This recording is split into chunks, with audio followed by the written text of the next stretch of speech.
अस्सलाम वालेकुम जी। ये इस चैनल की पहली वीडियो है आज, और जैसा कि आप जानते हैं इस चैनल का नाम है क्रिकेट विद फ़खर। तो आज बात करेंगे पाकिस्तान वर्सेस श्रीलंका। पहला test, what a test match it has been.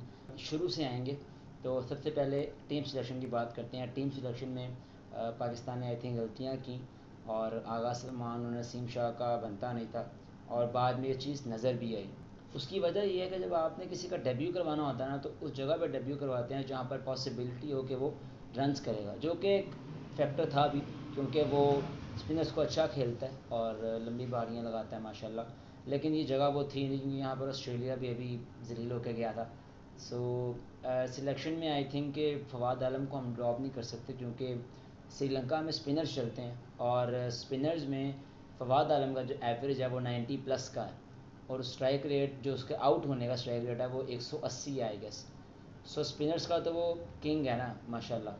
तो उसको ड्रॉप करना बनता नहीं था। अगर उसको ड्रॉप करना ही था तो आई थिंक सरफराज अहमद या फिर साउथ शकील एक अच्छा ऑप्शन हो सकता था, लेकिन साउथ शकील का भी डेब्यू करवाना पड़ता तो मुश्किल हो सकती थी। तो सरफराज को खिलाया जाता ताकि एटलीस्ट जस्टिफाई करता था कि सरफराज जो है वो एक्सपीरियंस भी है, कैप्टनसी भी कर चुका हुआ है, उसको स्पिनर्स को यूज़ करना आता है, यासिर शाह को पर अच्छा यूज़ करना आता है उसको। सो उसका ये है कि हम उसको खिला सकते थे, लेकिन खैर वो आगे इंशाल्लाह उम्मीद है कि बेहतर होगा।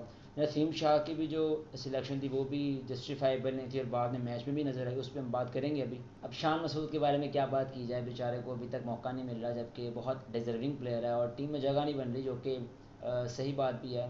किसी को बिठा नहीं सकते सिर्फ शान मसूद को खिलाने के लिए, लेकिन जब भी उसका मौका आएगा I think he will perform इंशाल्लाह। एक और गलती जो कि आई थिंक हमसे हुई वो नुमान अली थी।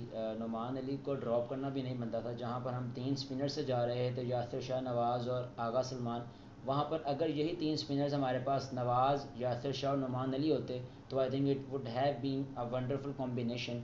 क्योंकि वो जो है ना, वो स्ट्रीट स्मार्ट एक होता है ना प्लेयर, तो वो मुझे वो लगता है कि वो फटियाँ वो खेल देता है मे बी, क्योंकि उसने पहले भी इस तरह किया है, और बैटिंग बड़ी अच्छी करता है। लेफ्ट हैंड बैट्समैन है, काफ़ी अच्छी बैटिंग करता है माशाल्लाह। टॉस की बात करते हैं तो टॉस पे अच्छा टॉस जीता श्रीलंका ने, और बैटिंग की कोई भी तो बैटिंग ही करता है, क्योंकि चौथी इनिंग में चेस करना बहुत मुश्किल होता है।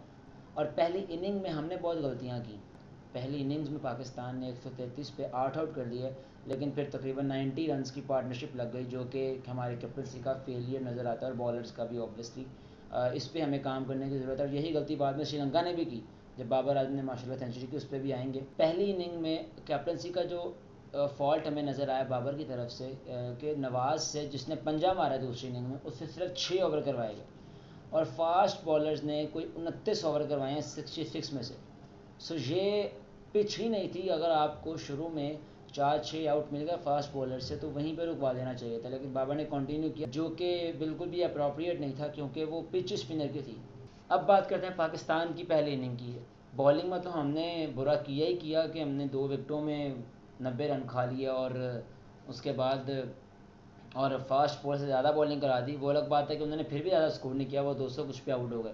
लेकिन पहली इनिंग में हमारी परफॉर्मेंस बहुत ही बुरी रही, 80 पे 7 आउट हो गए, जो कि बिल्कुल भी ठीक नहीं है। और इस चीज़ पे आई एम श्योर कि वो काम करेंगे कि ये 80 पे 7 आउट हम इस चीज़ को अफोर्ड नहीं कर सकते। We are going to play the final of world test championship इंशाल्लाह, और ये 80 पे 7 वाला काम हम अफोर्ड नहीं कर सकते।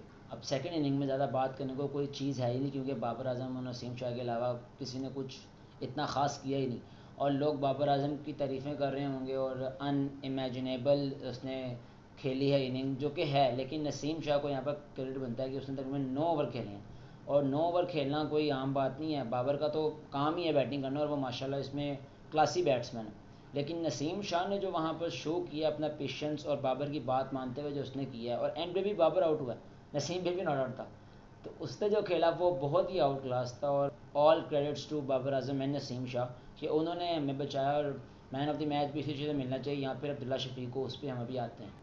अब हमारे तकरीबन 7-8 जो आउट हो गए, उसमें श्रीलंकन बॉलर्स में भी जो एक जयसूर्या है उसका साथ दिया बाकी के भी बॉलर्स ने, और इसी वजह से उन्होंने हमें घेर लिया कि एक बॉलर यहाँ से आउट कर तो दूसरे भी कुछ आउट कर रहे हैं। 5 इसने किए हैं तो फिर 5 बाकी टीम ने भी मिलकर किए हैं।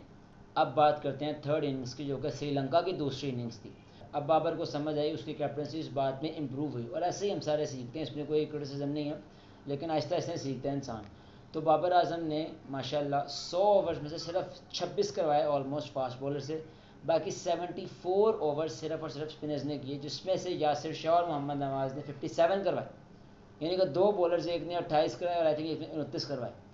सो यहाँ पर जो कैप्टनसी को दाद जाती है कि बाबर ने अपने स्पिनर्स पर ट्रस्ट किया और उन्होंने डिलीवर भी किया। नवाज़ ने पंजा मारा और यासिर ने भी अच्छी बॉल की है, लेकिन वही गलती जो दोनों इनिंग्स में दोनों कैप्टन्स ने की वो तीसरी इनिंग में भी हुई कि आखिरी 3 विकेट्स में श्रीलंका ने कोई 102 रन और मार दिया हमें, और ये 102 रन मैच चेंज कर सकते थे, क्योंकि match was almost even, 4 run का फ़र्क था, वो भी बहुत होता है, लेकिन ये जो 102 रन आखिरी 3 विकेटों पे लगे वो बहुत मैटर करते थे इस पूरे मैच में।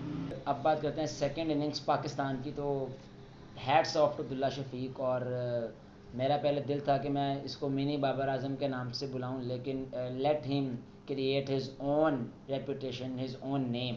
हम किसी और का नाम जोड़ देंगे तो वो उसके लिए भी सही नहीं है। बाबर का जो आउट था वो बहुत इंटरेस्टिंग था, और मैं लाइव देख रहा था कि ना बाबर ना टांग पे बहुत बॉल खुद खा रहा था, यानी कि जो बॉल आए टांग करती, जो बॉल आए टांग मार दी, जो बॉल आए टांग मार दी। और ना जब वो टांग मारता था ना तो उसका मुंह उस तरफ को होता था। अब जब वो उस तरफ देख रहा ना तो इसी चक्कर में उसको जो ने ट्रैप किया और वो बाबर पीछे से बोल्ड हो गया, यानी कि वो बॉल आउटसाइड लेग स्टंप थी, तो वो बाबर की टांग के पीछे से बोल्ड हो गया। एक टाइम पे मैं सोच रहा था कि अब्दुल्ला शफीक 200 भी मार सकता है, लेकिन हमारे सुपर रिजवान ने माशाल्लाह 40 किया। वो रन बहुत क्रूशल थे उस टाइम पे। अब इस सब में अब्दुल्ला शफीक का एक कैच भी ड्रॉप हुआ, और अगर वो कैच पकड़ लिया जाता तो मे बी अल्लाह ना करे, मतलब तो गुजर गया, लेकिन हो सकता था कि मैच का पासा ही पलट जाता, क्योंकि जय सूर्य नहीं छोड़ता फिर किसी को। अब इस सब में जब नवाज़ आया तो नवाज़ की इनिंग्स बड़ी इंटरेस्टिंग है। पहली 13 बॉलों पे नवाज़ ने 1 रन बनाया, और अगली कोई 21 बॉलों पे नवाज़ ने 18 रन बनाए, जिसमें सिर्फ 1 चौका है, यानी कि सारे उसने भाग के लिए हैं। तो ये नवाज़ की क्वालिटी यहाँ नज़र है कि उसने स्ट्राइक बहुत अच्छा रोटेट किया। होता है आमतौर पर 2 चौके मारे 2 छक्के मारे, या 2 छक्के 1 चौका मारा तो 16 स्कोर हो गया, लेकिन नहीं, उसने भाग के रनिंग बिटवीन द विकेट्स बड़ी अच्छी की माशाल्लाह, जिसकी वजह से ये मैच बहुत जल्दी याद आया। और बीच में क्या हुआ, और बीच में ये हुआ कि 11 रन पहले बारिश हो गई। अब हमारे तो दिल दहल गए, मैं तो खुद देख रहा था कि मैच कब शुरू होगा, फिर खबर आई कि शुरू होगा, और पहले शुरू हो गया, ख़त्म भी हो गया।